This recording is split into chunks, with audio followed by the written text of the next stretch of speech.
Irmãos, a paz do Senhor Jesus. Estou aqui, meus irmãos, mais uma vez nessa live ao vivo. Já faz um tempo que eu não trago uma palavra de Deus para as suas vidas. Agora, irmãos, estou aqui para poder ministrar aquilo que Deus colocou em meu coração. Irmãos, sabemos que nós estamos vivendo um tempo de evangelho onde vejo que muitos estão caindo, muitos estão desistindo da caminhada com Deus. Mas eu quero falar para os irmãos de um propósito, aonde, irmãos, que a nossa vida espiritual, ela tem que estar acima de tudo, acima do materialismo, acima das coisas deste mundo. Como o apóstolo Paulo ele diz, que nós que somos do céu não devemos olhar para as coisas que estão terrenas, mas sim as coisas que são do céu. Irmãos, a palavra diz em Lucas 9, verso 23, que quando os discípulos eles estavam ali com Jesus Cristo, fazendo pergunta para Cristo sobre a caminhada, Jesus certamente ele começou a pregar para aqueles discípulos e dizendo o que poderia ser feito para que aqueles discípulos viessem ter um bom ministério.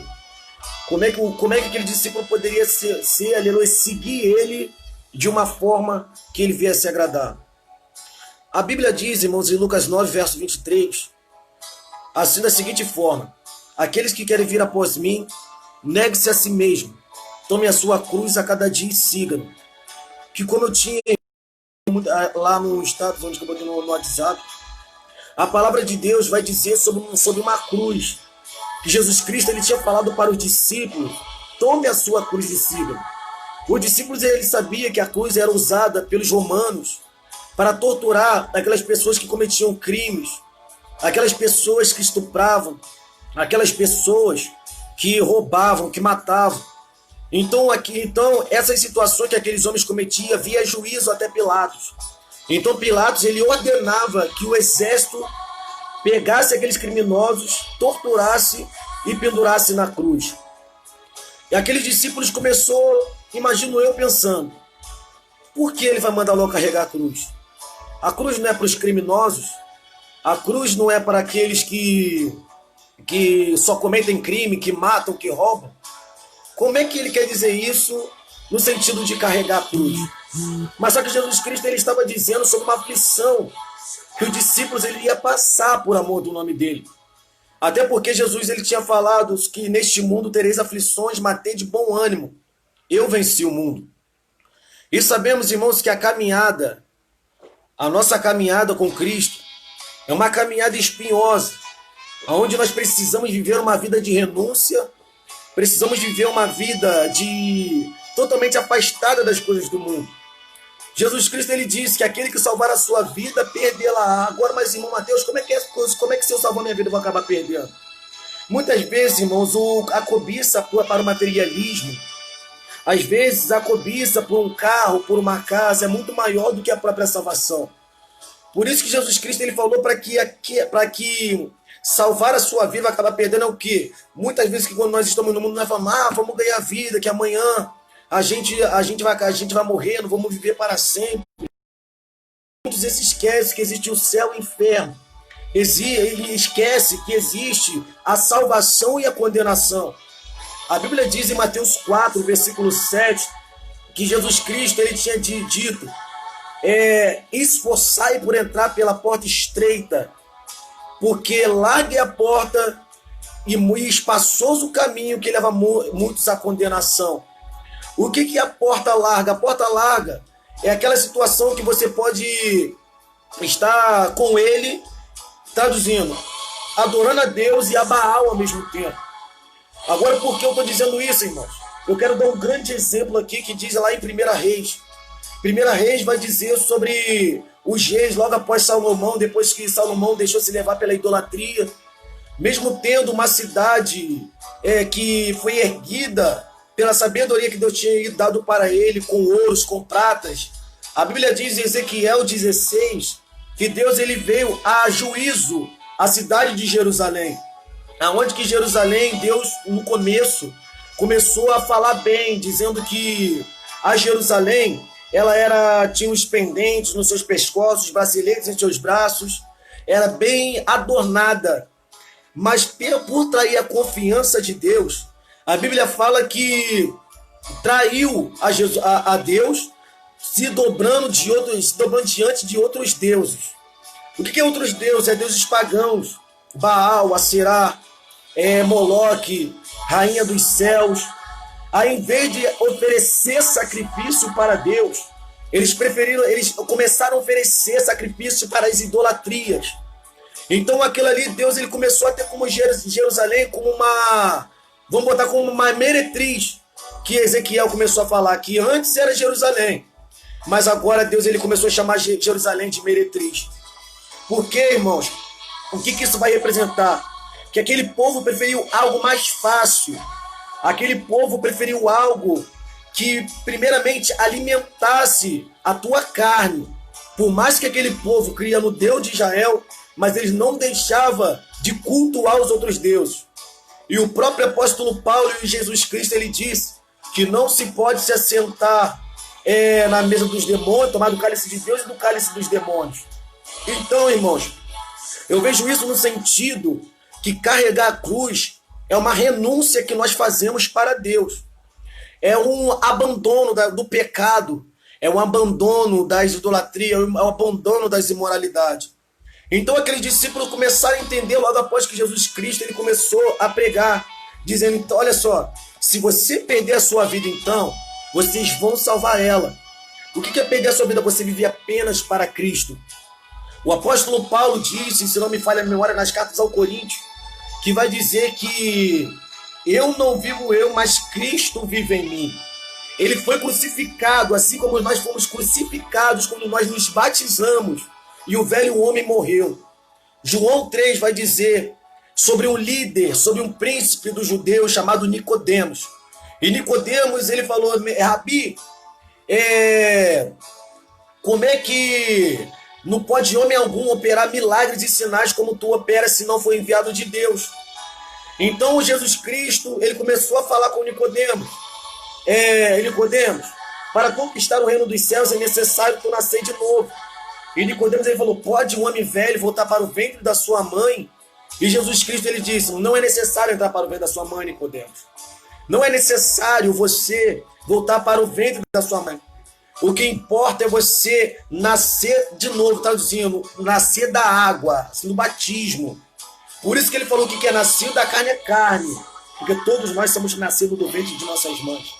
Mas só que o nascido do Espírito é assim que você abandona todo o pecado, é assim que você abandona tudo aquilo que você praticava outrora antes, e para viver uma vida de santidade para com Deus, viver uma vida de separação, uma vida de renúncia, para que Deus ele venha te batizar com o Espírito Santo e te conduzir para o deserto, onde você vai começar a ser tentado pelo diabo. Mas espera aí, irmão Mateus, como é que eu posso nascer de novo e o diabo começar a me tentar? O próprio Jesus Cristo diz em Mateus capítulo 4, que o Espírito, que logo após que Jesus se batizou, o Espírito do Senhor conduziu Jesus ao deserto. E ali ele foi ser tentado pelo diabo, e vindo a ele o tentador disse, se tu és filho de Deus, manda que essa espécie se torne em pães, depois de 40 dias e 40 dias jejuando. O diabo ele começou a pegar Jesus Cristo no ponto mais fraco, a fome, a alimentação da carne, porque ele teve 3 semelhanças, que foi o pão, que se chama concupiscência da carne, o templo de se jogar a concupiscência dos olhos, e a glória do mundo, que se chama soberba da vida. E tudo aquilo ali, Jesus Cristo ele foi tentado, mas ele não cedeu, porque Jesus Cristo ele tinha um propósito. E por mais que o diabo ele tentou oferecer aquelas regalias para Jesus Cristo, Jesus ele não cedeu. Ele não cedeu às imoralidades deste mundo. Então, irmãos, eu quero voltar um pouco para Lucas, aonde que eles começaram a compreender que o caminho de Cristo seria um caminho apertado, seria um caminho dolorido, seria um caminho aonde eles iriam padecer as perseguições. Até porque, irmãos, Jesus Cristo ele começou a dizer, o que daria um homem pelo resgate da sua alma? Aí que Jesus Cristo ele começa a entrar a falar conosco.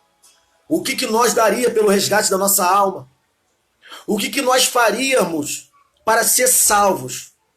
Porque todos nós somos salvos pela graça. A graça, que significa favor não merecido. Nós fomos salvos pela graça, mas porém tem um preço a se pagar. Sei que muitos que falam que o preço já foi pago na cruz, agora eu posso viver da maneira que eu quero. Não, irmãos, não é assim. Nós temos princípios a ser conquistados. Nós temos mandamentos a ser obedecidos. Nós temos, aleluia, estratégia que Deus nos deu para a nossa salvação. E primeiramente, qual a estratégia? Primeiramente você combate seu velho homem. Aí o diabo começa a te apurrinhar. Aí depois começa a viver com as coisas do mundo e as tentações. E o que isso acontece? Nós precisamos ser fortes. Foi daí que entra Paulo para a igreja de Efésios. Nos demais, irmãos meus, fortalecei no Senhor e na força do seu poder. Confiar na força do poder de Deus é você confiar que somente Ele pode interceder por você. Você não botar a sua capacidade, você não botar a si acima de Deus. A Bíblia fala, irmão, no livro de Jeremias, maldito é o homem que confia no homem, faz da carne mortal o seu braço e aparta o coração do Senhor. Mas só que isso ali não vai dizer que você é maldito, não vai dizer que minha irmã é maldita, não vai dizer que minha família é maldita, não. Maldita é quando nós confiamos em si próprio. Nós queremos fazer as coisas por nós mesmos. Mas nós temos que compreender que os mistérios de Deus sobre nossa vida nós cremos primeiramente no poder de Deus e ser revestido das armaduras. Eu estava pregando lá esse dia na igreja, onde que eu disse, irmãos, que muitas vezes tem aparência de ser cristãos. Muitas vezes tem aparência de estar todo ataviado. Temos que sim se santificar, se separar sim. Mas só que adianta o soldado estar com a armadura completa, cheio de pistola para confrontar uma guerra, o colete à prova de bala se não tem o capacete. Porque o capacete é que vai mostrar para o soldado no meio da guerra que quando ele bota a cabeça ali atrás daquela rocha para mirar, para poder combater o inimigo, quando uma bala vir na direção, aquele capacete talvez possa amortecer, possa confortar aquela bala para que não penetre sobre a tua cabeça e não deixe você morrer. Então, irmãos, primeiramente nós temos que pedir a Deus o capacete, porque é ali que Ele nos protege para nos livrar dos dardos inflamados do maligno. Então, irmãos, aquele que quer vir após mim, negue-se a si mesmo. Negar é renunciar. Negar é você separar. Negar é você querer mais de Deus para a sua vida a cada dia. As pessoas podem te chamar de louco, as pessoas podem falar que tu tá maluco, só porque você fala em língua, só porque Deus te dá os mistérios. Pode falar que o povo pentecostal é tudo doente, é heresia. O próprio apóstolo Paulo, ele falou: faça-se louco para entrar no reino dos céus. Por isso, irmãos, que o povo pentecostal, eu vejo muita gente pregando muita contra o povo pentecostal. Mas eu quero dizer para os irmãos, pentecostal pode ser maluco, mas esse povo que está lá no monte orando, buscando de madrugada, é esse povo que está de joelho dobrado, de madrugada, orando pelo Brasil, orando pela tua vida, dando lugar ao Espírito Santo para que os dons venham a ser derramados, para poder te dar um livramento, livrar de uma obra de macumbaria. Porque na hora do aperto, na hora que tem uma enfermidade, na hora que você está passando por uma situação complicada, o primeiro a chamar é o povo pentecostal. Ah não, está endemoniado, chama aquele varão lá, aquele varão cheio de fogo, expulsa o demônio. Aí depois disso, só porque o povo de pentecostal fala língua, fala em mistério, querem blasfemar contra as coisas do Espírito Santo. Irmãos, prestem atenção. Vivemos em tempos onde uma apostasia teológica começou a dominar a nação, as nações. E o povo, ele adquire tanta letra, que aquilo ali acaba. Aquele povo fica com estudo, aquele povo fica com uma sabedoria que vem do homem, aplica o que aprende numa sala de aula para a igreja e não aquilo que o Espírito Santo de Deus quer falar para a igreja. Então, irmãos, é algo que tem que separar. Você tem que ter um ensinamento, mas não te esqueça da graça. Porque, irmãos, o evangelho não é esse evangelho mequetrefe que a gente está vivendo, não. Não é esse evangelho barato, não, irmãos. Não é esse evangelho onde você pode fazer tudo que você quiser e daqui a pouco tá cultuando a Deus na noite, não. O evangelho é renúncia. O evangelho é separação. O evangelho é abandono do pecado. Mas só que agora eu quero significar para vocês o sentido de apostasia, apostatar da fé. Aí você vai abandonar o que é de Deus, você vai abandonar a santidade, você vai abandonar tudo para viver conforme as suas próprias concupiscências. Então, irmãos, essa palavra eu não digo como uma pregação, mas como uma reflexão. Eu não tenho teologia, eu não tenho bacharel, eu não tenho doutorado, mas eu tenho o Espírito Santo de Deus sobre minha vida que me conduz por toda a palavra. Então, irmãos, aqueles que querem vir após mim, né, que se assim mesmo tomem a sua cruz a cada dia e sigam. Mas também de tortura vamos carregar a cruz aqui, ó, nas costas. Porque naquele dia nós vamos precisar dela para passar o abismo. Porque quando você está andando, que nem o videozinho que botaram sobre os desenhos. Tá andando, aí chega um, corta a cruz. Aí daqui a pouco anda mais um pouco, tá muito pesado, corta a cruz de novo. Aí daqui a pouco anda de novo, corta a cruz de novo. Mas quando chegar lá na frente, vê aqueles botando a cruz, aleluia, na beira do abismo, eles passando e ele acabou ficando. A cruz é pesada, o evangelho é aflição, o evangelho é sofrimento. E, irmãos, eu quero falar também para os pastores, diáconos e presbíteros. O evangelho não é apenas dentro dos templos. O evangelho não é apenas em cima de altares. O evangelho é na comunidade, o evangelho é nas ruas, o evangelho é nos presídios, nos hospitais, visitando as famílias carentes. Esse é o verdadeiro evangelho que Cristo quer que nós, aleluia, praticamos. Esse é o evangelho que Jesus Cristo quer que nós praticamos no nosso dia a dia. Eu quero chamar aqui os irmãos que moram pela região de Niterói, os irmãos que moram em Várzea das Moças, os irmãos que moram no Rio do Ouro. Brevemente, irmãos, estarei fazendo um culto ao ar livre na comunidade da Linha. E ali vai ser o primeiro culto ao ar livre que a Deus e Amor de Várzea das Moças irá fazer numa comunidade. A gente já evangelizou, já fizemos muitas obras, agora é a hora de buscar aquelas almas que estão perecendo. Porque para você fazer essa obra, mas o Mateus é muito pesado, eu não aguento, eu não fui chamado para isso. Você foi chamado sim. Para de ilusão. Você foi chamado para fazer a obra. Isso foi um mandamento que Jesus Cristo nos deu. Ide por todo mundo e pregai o evangelho a toda criatura. E aqueles que forem batizados será salvo.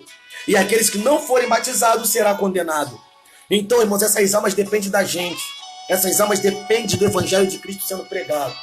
Eu peço oração pelos irmãos para que Deus continue iluminando a minha mente, assim como eu estou orando pelos irmãos para se manter firme na fé, porque eu creio, meus irmãos, que Deus ainda há de manifestar muito do seu poder. Irmãos, é uma maravilha que quando você está pregando a palavra, quando você está orando, vê uma pessoa sendo curada, uma pessoa sendo liberta. Mas só que nós temos que estar preparados pelo vento que há de vir.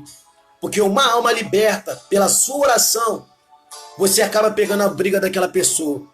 Então, para isso, você precisa estar buscando em oração. Não seja um religioso, fica apenas dentro da sua casa, achando que Deus está se agradando. Não. Vá para a rua pregar a palavra de Deus e seja um discípulo enviado por Deus. Irmãos, fiquem com essa palavra, agarre essa palavra com fé.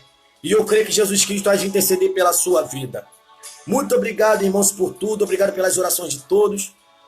A Igreja Pentecostal Deus e Amor de Várzea das Moças fica na Avenida Amaral Peixoto, ali em direção a Maricá, saindo de Várzea das Moças, no trevo de Várzea das Moças. Se você sentir no seu coração de nos fazer uma visita, será bem-vindo.